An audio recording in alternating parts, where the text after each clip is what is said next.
Hello friends, welcome to BPSC quest. आइए देखते हैं आज का current affair.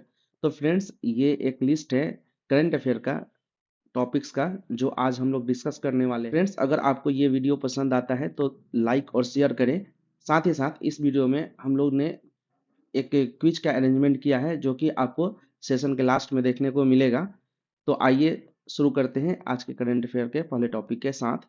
So the first topic is Bhajan Lal Sharma sworn in in as a new CM of Rajasthan. देखिए friends, अभी 5 state में इलेक्शन हुआ जिसमें 5 नए सीएम को घोषित किया गया है। तो उसका एक लिस्ट देख लेते हैं। जैसे कि राजस्थान में भजन लाल शर्मा को नया सीएम बनाया गया है और राजस्थान के जो गवर्नर है वो है कालराज मिश्रा। कालराज मिश्रा। तो कालराज मिश्रा ने भजन लाल शर्मा को राजस्थान के नए सीएम का शपथ दिलवाया है। इसके साथ साथ नया सीएम और भी 4 राज्य में बनाया गया है। जैसे कि एमपी में अभी मोहन यादव को बनाया गया है, छत्तीसगढ़ में विष्णुदेव सहाय को बनाया गया है, तेलंगाना में अनुमुला आर रेड्डी को और मिजोरम में लाल दोहोमा को सीएम बनाया गया है। इसके साथ साथ हम लोग एक बार देख लेते हैं कि कौन सी पार्टी स्टेट वाइज मेजोरिटी में रही है। जैसे कि राजस्थान में हम लोग देखते हैं तो बीजेपी 115 सीट के साथ मेजोरिटी में थी। एमपी में बीजेपी 163 सीट के साथ मेजोरिटी में थी। छत्तीसगढ़ में बीजेपी 54 सीट के साथ मेजोरिटी में थी। लेकिन तेलंगाना में इंडियन नेशनल कांग्रेस 64 सीट के साथ मेजोरिटी में थी। साथ ही साथ मिजोरम में Zoram People's Movement party majority में थी। तो इस तरीके से अभी 5 स्टेट में जो सीएम बने हैं, साथ ही साथ जो भी मेजोरिटी में पार्टी रही है उसका लिस्ट हम लोगों को याद रखना है, क्योंकि पहले भी बीपीएससी या अन्य एग्जाम इसके बारे में पूछ चुका है कि किस पार्टी को या मेजोरिटी पार्टी को कितना सीट आया है और रिसेंट सीएम किसको बनाया गया है। अगला न्यूज है MLA LAD funds raised to 7 crore minister tells Delhi assembly. अभी देखिए क्या हुआ कि दिल्ली असेंबली ने वहां के जो एमएलए हैं उनके लैड को, मतलब लोकल एरिया डेवलपमेंट फंड को इंक्रीज करके 7 करोड़ कर दिया गया है। तो सबसे पहले देखते हैं कि एमएलए लैड या एमपी लैड क्या होता है। तो फ्रेंड्स, अगर एमएलए लैड या एमपी लैड के बारे में बात करें तो ये एक फंड प्रोवाइड करवाया जाता है एमएलए को या फिर एमपी को उसके अपने कंस्टिट्यूएंसी में डेवलपमेंट वर्क के लिए और डेवलपमेंट वर्क। तो इस फंड का यूज करके कोई भी एमपी अपने कंस्टिट्यूएंसी में होने वाले डेवलपमेंट को सपोर्ट कर सकता है विदाउट एनी, मतलब उनको किसी से इस चीज का परमिशन लेने की जरूरत नहीं होती है। वे अपने विल पे इस फंड्स का यूज कर सकते हैं। तो देखिए, अगर हम लोग एमपी लैड की बात करें तो पहले ये एमपी लैड जो दिया मेंबर ऑफ पार्लियामेंट को दिया जाता है लोकल एरिया के डेवलपमेंट के लिए, वो है 5 करोड़ पर एनम। और इसके साथ जो एमएलए लैड था, एमएलए लैड जो पहले था वो था 4 करोड़ पर एनम। लेकिन अभी क्या हुआ, रिसेंटली दिल्ली असेंबली ने जो एमएलए लैड है उसको बढ़ाकर 7 करोड़ कर दिया। तो क्वेश्चन बन सकता है कि एमएलए लैड या एमपी लैड क्या होता है, या फिर एमएलए लैड को अभी कितना इंक्रीज किया गया है दिल्ली गवर्नमेंट के द्वारा, और नेशन वाइज एमएलए या एमपी लैड का बजट कितना होता है। India UK FTA talks on last leg says commerce secretary. अभी देखिए, इंडिया और यूके के बीच में, यूके एंड इंडिया के बीच में फ्री ट्रेड एग्रीमेंट का बात चल रहा है, नेगोशिएशन अभी चल रहा है। तो सबसे पहले हम लोग देखते हैं कि फ्री ट्रेड एग्रीमेंट होता क्या है।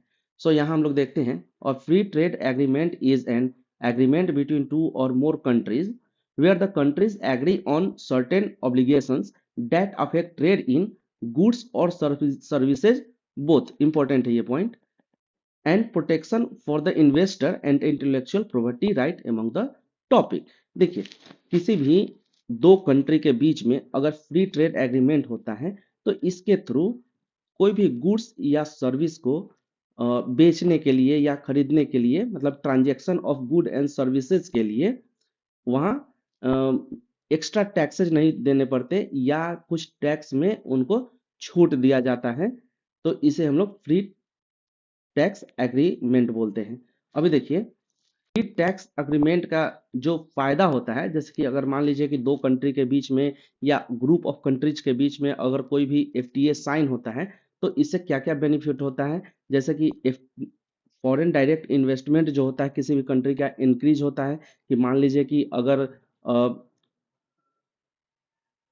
टैक्स अगर कम लिया जा रहा है, किसी भी कंट्री को इंपोर्ट टैक्स कम किया जा रहा है, तो ऑब्वियसली दूसरी कंट्री अपने मार्केट हमारे मार्केट में ज़्यादा से ज़्यादा इन्वेस्टमेंट करना चाहेगी। इसके अलावा जॉब अपॉर्चुनिटी इंक्रीज होता है एफडीए के आने से। साथ ही साथ जो भी टेक्नोलॉजी होते हैं वो ट्रांसफर किया जाता है एक दूसरे के बीच में। ये एक पार्ट होता है फ्री ट्रेड एग्रीमेंट का। इसके साथ साथ ग्रोथ होता है कंट्री का और जॉब इंक्रीमेंट होता है। तो ये सब फायदे हैं ट्रेड एग्रीमेंट के। देखिए, इसके अभी इंडिया ने लगभग 13 ट्रेड एग्रीमेंट किया है, free trade agreement with various country of the world. उसी तरीके से यूएसए ने अभी 14 कंट्रीज के साथ फ्री ट्रेड एग्रीमेंट कर रखा है।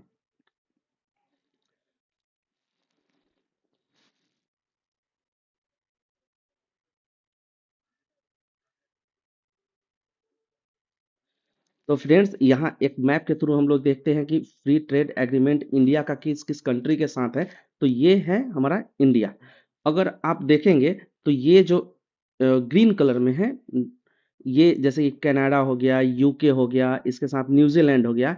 ये ऐसे कुछ कंट्रीज है जिनके साथ अभी फ्री ट्रेड एग्रीमेंट का नेगोशिएशन चल रहा है। उसी लिस्ट में Bangladesh, Canada, Israel, New Zealand, Peru और यूनाइटेड किंगडम, ऐसे कुछ कंट्रीज है जिसके साथ अभी नेगोशिएशन चल रहा है। लेकिन इसके साथ साथ ये जो डार्क ग्रीन में जो कलर्स है, इसमें हम लोग देख सकते हैं जिसके साथ इंडिया ऑलरेडी और फ्री ट्रेड एग्रीमेंट का पार्टनर है, जैसे कि जापान हो गया, साउथ कोरिया हो गया, इसके अलावा साउथ ईस्ट एशियन कंट्रीज हो गया, ऑस्ट्रेलिया हो गया। इस तरीके से बहुत सारे ऐसे कंट्रीज है जिसके साथ इंडिया का फ्री ट्रेड एग्रीमेंट चलता है।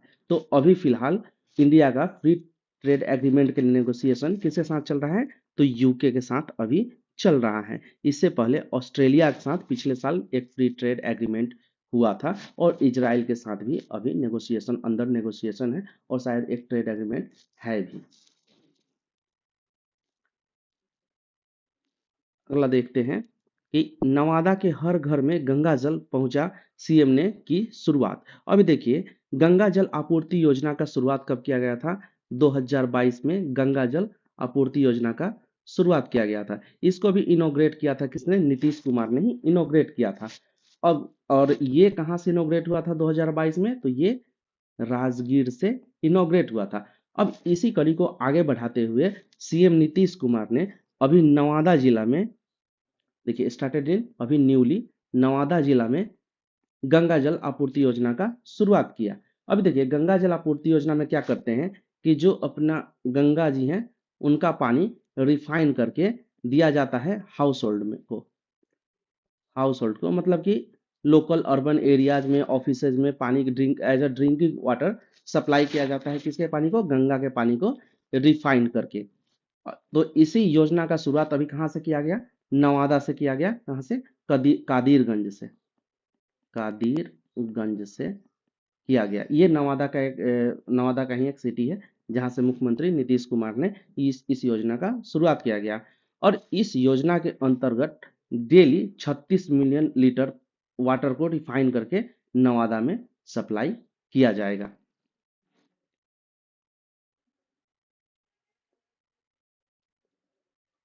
अगर पर पर पर्सन वाटर एबिलिटी की बात करें गंगा जल आपूर्ति योजना में, तो ये है 135 लीटर पर पर्सन पर डे।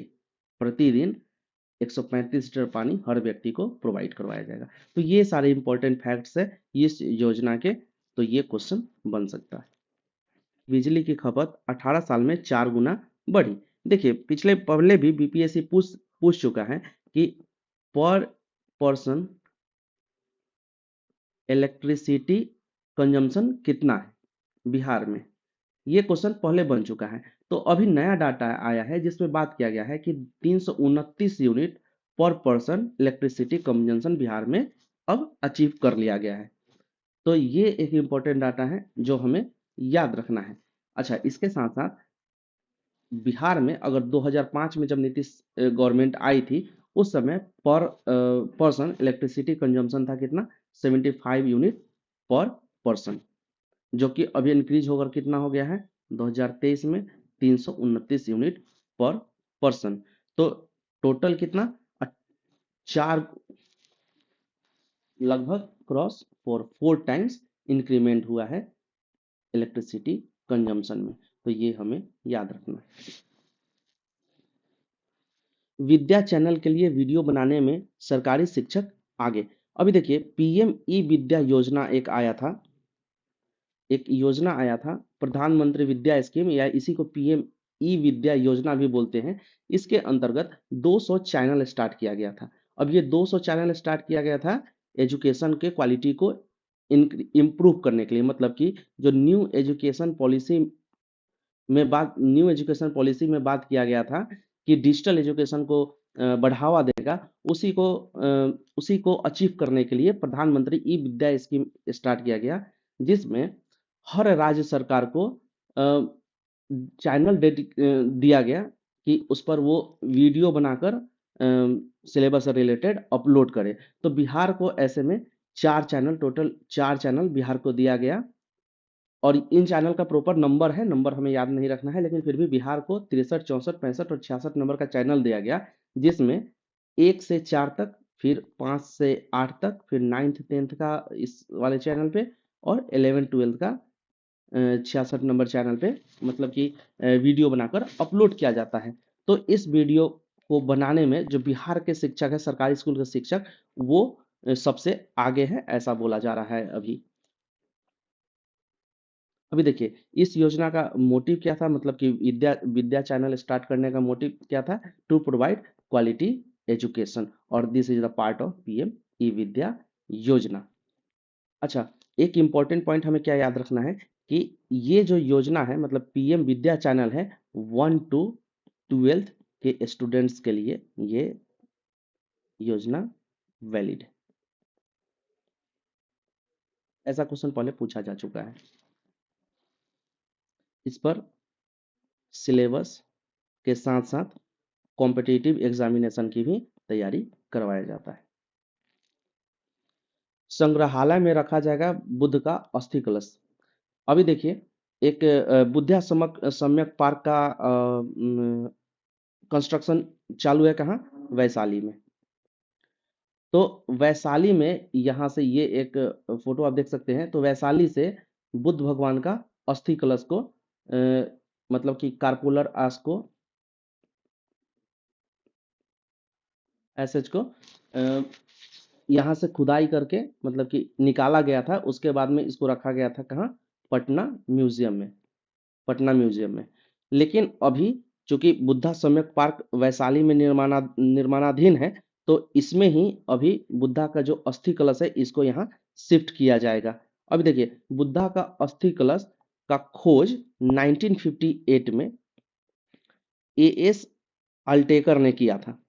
अभी देखिए, एएस अल्टेकर ने, जो वेन सांग थे, उनके उनके द्वारा लिखे गए किताब जो उन्होंने लिखा था, उसके आधार पर खुदाई किया था कहाँ, वैशाली में, और ये बुद्धा का अस्थि कलश वहां से निकाला गया था। देखिए, टोटल बुद्धा का 8 अस्थि कलश था, जिसमें एक कहाँ था, एक वैशाली में, और एक और है, बाकी 6 का पता नहीं है कि अभी कहाँ है, मतलब उसको अभी नहीं मतलब उसका अभी खोज नहीं किया गया है। टोटल 2 का ही खोज किया गया है, जिसमें एक वैशाली में है, उसी को अभी शिफ्ट करने का बात चल रहा है कहाँ, अभी वैशाली में शिफ्ट करने का बात चल रहा है पटना म्यूजियम से। तो देखिए, जो बुद्धा सम्यक पार्क है, ये टोटल 300 करोड़ का प्रोजेक्ट है, और इसका काम 2025 में पूरा कर दिया जाएगा। देखते हैं अब आज का जो क्विज है, अभी के करंट अफेयर पे बेस्ड ही क्विज होगा, उसको हम लोग देखते हैं। और फ्रेंड्स, अगर आपको ये वीडियो पसंद आता है तो इसे लाइक, शेयर और सब्सक्राइब करें चैनल को, साथ ही साथ वीडियो को अपने फ्रेंड्स के बीच शेयर करें, और अगर आप चाहते हैं इसमें और भी करंट अफेयर ऐड किया जाना चाहिए या फिर कोई क्वेश्चंस, नंबर ऑफ क्वेश्चंस इसमें बढ़ाना चाहिए सीरीज में, तो आप हमें कमेंट करके बता सकते हैं। तो आइए देखते हैं पहला question. The first question is Buddha Samyak museum has been constructed in which district of Bihar. Buddha Samyak संग्रहालय का निर्माण बिहार के किस राज्य में किया गया? तो इसका सही आंसर है वैशाली में। वैशाली में बुद्धिया सम्यक पार्क का निर्माण किया जा रहा है, जो कि कब कंप्लीट होगा? 2025 में इसे कंप्लीट कर दिया जाएगा। ये कितने का प्रोजेक्ट है? 300 करोड़ का प्रोजेक्ट है और यहीं पे बुद्ध भगवान के अस्थि कलश को ट्रांसफर करके यहाँ पे लाया जाएगा। अगला क्वेश्चन है which of the following statement is true? Electricity consumption in Bihar is 329 unit per person. Second, electricity consumption in 2005 was 70 unit per person. तो हमें पता करना है कि इनमें से कौन सा स्टेटमेंट सही और कौन सा गलत है। एक बार मैं हिंदी में पढ़ देता हूँ। निम्नलिखित में से कौन सा कथन सत्य है? बिहार में बिजली की खपत 329 यूनिट प्रति व्यक्ति है। बिजली खपत 2005 में 70 यूनिट प्रति व्यक्ति थी। तो देखिए स्टेटमेंट 1 इज करेक्ट, क्योंकि अभी रिसेंट डाटा के हिसाब से 329 यूनिट पर पर्सन इलेक्ट्रिसिटी का कंजम्पशन है। लेकिन सेकेंड डाटा गलत है, क्योंकि बिहार में 2005 में 75 यूनिट पर पर्सन कंजम्पशन था। सो केवल फर्स्ट स्टेटमेंट इसमें सही है और सेकेंड गलत है।